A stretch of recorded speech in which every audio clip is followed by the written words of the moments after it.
Johor dah announce 22 inisiatif kasih Johor 2026. Boleh semak start hari ni 14 Mei hingga 30 Mei 2026. Yang pertama, inisiatif kumpulan besar, RM200 untuk warga emas 60 tahun ke atas, RM200 untuk suri rumah tak bekerja 59 tahun ke bawah, RM400 untuk pasangan baru berkahwin di Johor, RM300 untuk peniaga kerja berlesen.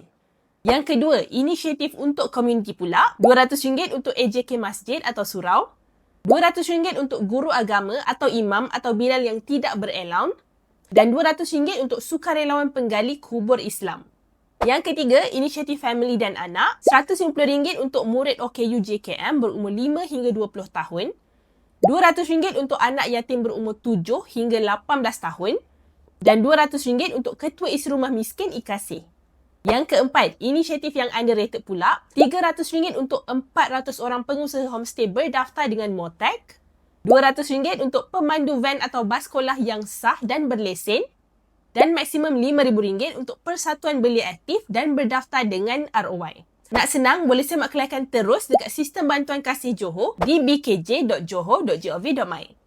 Kalau tak layak, boleh buat rayuan start 1 hingga 14 Jun 2026. Result rayuan pula akan keluar pada 25 Jun 2026. Forward video ni dekat bangsa Johor lain juga. Okay? Isandra dah explain, jangan lupa follow.